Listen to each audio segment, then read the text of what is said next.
Rádio Brasa. Deixe que falem. Maratona em Brasa. Apresentação: Carol Martins. Olá pessoal, sejam muito bem-vindos ao Maratona em Brasa. Pode entrar, fique à vontade aqui no meu espaço. Eu sou a Carol e vocês vão ver muito da minha carinha aqui para falar sobre séries, sobre filmes, sobre reality shows, sobre novelas, por que não? Tudo sobre essa indústria audiovisual. Toda quarta-feira às 19 horas eu vou estar aqui com vocês no Maratona em Brasa e toda segunda-feira eu vou estar lá no Instagram da Rádio Brasa para dar dicas das semanas de séries, de filme, mas sempre sem spoilers. Bom, me apresentando um pouquinho aqui para vocês, meu nome é Carol Martins, tenho 23 anos, sou formada em rádio e TV, portanto eu sou radialista. Sempre estive nesse universo aí artístico, comecei a fazer teatro quando eu tinha 7 anos de idade. Quis virar atriz? Já quis virar atriz, mas foi só quando eu descobri o universo do backstage que eu escolhi, seguir essa carreira aí e por isso que eu decidi fazer rádio e TV, entendeu? Eu fiquei muito pensativa no que trazer para esse primeiro episódio para vocês. Eu quero que os conteúdos aqui de quarta-feira sejam muito orgânicos, então eu sempre tô consumindo conteúdo e filmes e séries. Geralmente isso me leva a algumas reflexões, então eu quero sempre trazer essas reflexões pra cá, essas discussões pra cá. E uma coisa que eu assisti recentemente que me deixou muito pensativa foi um documentário que se chama Misrepresentation. O documentário ele foi lançado em 2011 e, como o nome já diz, ele fala sobre a falta de representação e a má representação. Mas a falta de representação e a má representação de quem? Das mulheres. O documentário ele foi escrito, produzido e dirigido pela Jennifer Siebel Nilsson. As falas e experiências da própria Jennifer conduz algumas partes do documentário, onde ela fala justamente sobre esses estereótipos de gênero e como esses estereótipos limitam alguns papéis de mulheres na televisão e no cinema, por exemplo. Com mulheres que sempre são colocadas como protagonistas, mas sempre tem um homem que faz um papel que acaba sendo de maior destaque que o dela, ou até às vezes mulheres que são constantemente hipersexualizadas, uma coisa que a gente vê muito na publicidade também. Mas enfim, por que eu tô falando desse documentário? Porque eu dei essa introdução sobre o documentário Misrepresentation. O documentário ele tem um lema muito importante, eu acho que é a frase mais impactante e o que traduz mesmo o documentário, que é: você não pode ser o que você não pode ver. Ela dá exemplos, do cenário político dos Estados Unidos, ela até traz a Hillary Clinton como uma política e como ela sempre foi julgada pela aparência dela, e mais uma vez a mulher sendo sempre colocada como a aparência dela importa mais do que o intelecto, E enfim, ela faz essa ligação com esse cenário político e até da falta, de mulheres que tem no cenário político, e quando tem, elas sempre são colocadas à prova. Um meio também que acaba ainda sendo muito machista e que tem falta de representatividade é o meio audiovisual. Isso se comprova quando a gente percebe que no Oscar, a maior premiação da indústria cinematográfica, apenas 5 mulheres foram indicadas como melhores diretoras. Não é de 3 anos pra cá, não é de 10, é desde 1929. E não é por falta de produção. Em 2019 fizeram um levantamento e viram que a presença feminina aumentou muito no audiovisual em alguns filmes que tiveram as maiores bilheterias. Um dos principais fatores para ser indicado ao Oscar. Mas não é de hoje que o Oscar não tem tanta representatividade. Houve movimentos e até hoje o Oscar é muito criticado por causa da sua falta de representatividade de gênero, mas também racial. Então, meus amigos, eu tô falando tudo isso porque eu, como grande comunicadora, e para esse primeiro episódio, eu trouxe algumas mulheres do audiovisual para vocês conhecerem. E porque a gente não pode ser o que a gente não pode ver, então a gente precisa vê-las e a gente precisa conhecê-las. Bom, a primeira mulher que eu trouxe aqui para vocês é uma brasileira, diretora, roteirista, produtora maravilhosa. O nome dela é Ana Mulaert. A Ana Mulaert, ela tem um currículo extenso, desde coordenadora de textos do Castelo Rá-Tim-Bum até longas metragens que venceu o Festival de Gramado de 2002 com Durval Discos. E ela dirigiu filmes renomados como Que Horas Ela Volta, de 2015, que foi um filme super hypado na época, todo mundo tava falando sobre esse filme. O filme ele retrata justamente o conflito de uma família classe média alta paulistana com a sua empregada Val, e justamente como diferentes classes estão ocupando esses espaços que antes eram ocupados apenas por uma elite. Tá me levando pra casa dos teus patrões?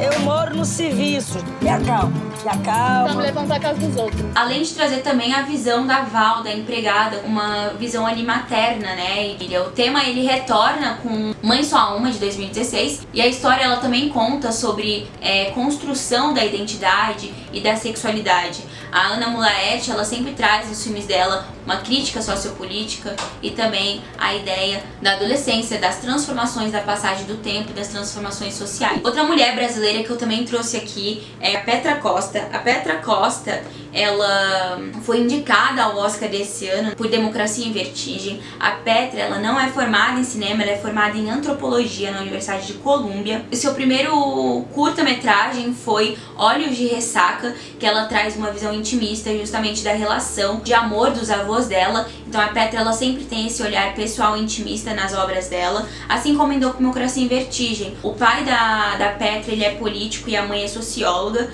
Os dois foram militantes de esquerda na época da ditadura militar. Em Democracia em Vertigem, ela traz imagens dela mesma, das experiências dela. Então é bem perceptível o posicionamento dela. Eu me lembro da euforia.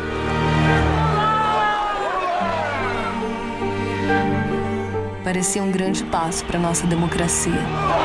O documentário ele traz um período desde 2002 até 2018, mais uma vez com esse olhar intimista e da própria posição política dela também. É outra coisa que eu quero trazer aqui um dia, é justamente a diferença de uma peça jornalística para um documentário, porque uma peça jornalística você deve ser imparcial, mas o documentário nem sempre você precisa ser imparcial. Você pode escolher um lado e querer chegar nesse objetivo mostrando essa sua própria visão, né? Então, não necessariamente em um documentário você precisa ser imparcial. Bom, outra mulher que eu trouxe aqui também, brasileira. Tentei trazer 3 mulheres brasileiras pra gente se inspirar, mas eu também vou falar sobre algumas outras internacionais, estrangeiras. Então, a outra que eu trouxe é a Júlia Rezende. A Júlia Rezende, ela começou como assistente de direção, né? Ela foi assistente de direção até do De Pernas pro Ar 1 e 2, e no 3 ela acabou dirigindo, e ela fez filmes como Meu Passado Me Condena, que foi seu primeiro longa como diretora e que alcançou a 3ª maior bilheteria brasileira em 2013. Em 2015 ela fez Ponte Aérea, que foi interpretado pela Letícia Colin, atriz maravilhosa que eu amo de paixão, e o Caio Blatt. Então o Caio Blatt, ele é um carioca e a Letícia uma paulista, e é justamente essa relação deles, é muito, muito bom o filme. Entre outros que ela fez, como o De Pernas pro Ar 3, que eu já falei, e Como é Cruel Viver Assim. Além disso,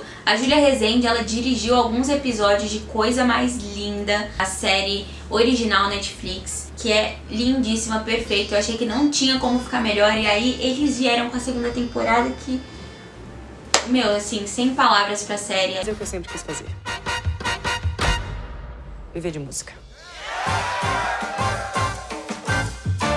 Ela dirigiu 2 episódios, né, dos 7 que teve, mas ela disse também que atuou na pré-produção dos outros episódios, e ela também sempre deu opiniões, então ela sempre esteve ali na produção inteira do Coisa Mais Linda. Bom, agora acabei aqui as 3 brasileiras que eu trouxe aqui. Lógico que tem outras muitas que eu poderia ficar horas aqui falando, mas eu decidi trazer algumas outras também, que são estrangeiras. A primeira que eu trouxe é uma diretora, que é a Greta Gerwig. Eu não sei se estou falando o nome dela certo, eu espero que eu esteja, mas enfim. Além dela ser roteirista e diretora, ela também era atriz. Os trabalhos da Greta sempre trazem a ideia do amadurecimento emocional do protagonista, também trazendo sempre pautas sobre feminismo, sobre mulheres fortes e protagonistas muito fortes. Um dos filmes recentes dela foi Lady Bird, que recebeu indicações ao Oscar para melhor diretora e melhor roteiro original. Lady Bird de 2017, interpretada a protagonista pela Saoirse Ronan. Outro também que também foi protagonizado pela Saoirse. não sei como fala o nome dela, foi Little Woman, que é Adoráveis Mulheres, né? Que a Greta também, que dirigiu em Adoráveis Mulheres. Ela não foi indicada a melhor filme, nem melhor diretora, ela só foi indicada para melhor roteiro adaptado. Foi algo muito criticado, porque não tiveram mulheres diretoras indicadas nesse ano, no Oscar desse ano. E quando ela foi indicada como melhor diretora de Lady Bird, lembra quando eu falei que só 5 mulheres foram indicadas como melhores diretoras desde 1929? Então, ela foi a 5ª mulher indicada. Outra que eu trouxe aqui é a maravilhosa, que todo mundo já ouviu falar pelo menos uma vez, é a Shonda Rhimes. A Shonda Rhimes, ela é uma showrunner. Showrunner é justamente a mulher que tenta... Não precisa ser uma mulher necessariamente, mas enfim. Showrunner é justamente a pessoa que vai ali estabelecer uma unidade. Então ela vai ter uma equipe de roteiristas que ela vai dirigir aquela equipe para sempre trazer o estilo e a unidade que o show precisa. Ela tem uma produtora, que é a Shondaland, que antes só produzia séries feitas por ela, mas começou a aceitar também outras produções. A maioria das produções da Shonda eram exibidas pela ABC, onde ela também possuía o horário nobre do canal, onde ela exibia o Scandal, How to Get Away with Murder e Grey's Anatomy. Mais recentemente, ela fechou o contrato da Netflix de $100 milhões de exclusividade. As suas protagonistas geralmente são mulheres, e mulheres de cor, e mulheres fogem totalmente do estereótipo, são mulheres fortes. No How to Get Away with Murder, por exemplo, nós temos a Viola Davis, a Kerry Washington em Scandal, e mesmo Grey's Anatomy, né, que não tem uma protagonista negra, né, a Meredith Grey não é negra, mas a gente tem a Sandra Oh, a atriz Sandra Oh, que é uma personagem de destaque de ascendência asiática. E por último, nós temos a Phoebe Waller-Bridge. Ela tá sendo muito falada, isso porque ela foi uma grande ganhadora no Globo de Ouro e no Emmy. A Phoebe, ela é roteirista, ela é showrunner, ela é atriz também. Ela ganhou 2 Globos de Ouro por Fleabag, ela ganhou de melhor atriz e melhor série de comédia ou musical. Fleabag é muito engraçado, tem no Amazon Prime Video. A série é curta sim, mas é muito engraçado, e ela que roteirizou, ela que criou a série, e ela também atua na série. Essa série também ganhou o Emmy, então ela tá sendo muito falada justamente porque ela tá ganhando muito destaque por causa da série, mas ela também fez outros projetos. Ela foi showrunner da Killing Eve, mas a Killing Eve sempre tenta mudar seus showrunners a cada temporada, então ela não é mais showrunner, mas ela continua na produção também de Killing Eve. A Phoebe, ela foi convidada para ser uma das co-roteiristas de 007, e ela foi convidada pelo próprio Daniel Craig, porque ele leu o roteiro, né, ele viu que estava faltando um tom de comédia pro roteiro, então ele indicou chamar a Phoebe para poder reformular aí o roteiro. A própria Phoebe, ela disse em uma entrevista que ela quer trazer uma maior representatividade nos filmes do 007, já que os filmes sempre tiveram essa característica de sexualização das mulheres e um filme machista. Ela quer trazer esse olhar mais feminino e mais representativo pro 007 também. Bom, pessoal, é isso. Eu terminei o meu vídeo de hoje. Eu espero muito que vocês tenham gostado. Tentei trazer aqui mulheres muito fortes para vocês poderem se inspirar, para vocês poderem se espelhar. É sempre bom, né, tipo, ter modelos pra gente conseguir seguir. Eu sempre percebi essa dificuldade, assim, de achar modelos femininos fortes no audiovisual, que não deveria ser um problema, porque tem muitas mulheres incríveis, mas geralmente falam mais dos homens, né, então não podemos deixar isso acontecer não, tá bom? É isso, acompanha a gente nas redes sociais, acompanha a gente na @radio.brasa.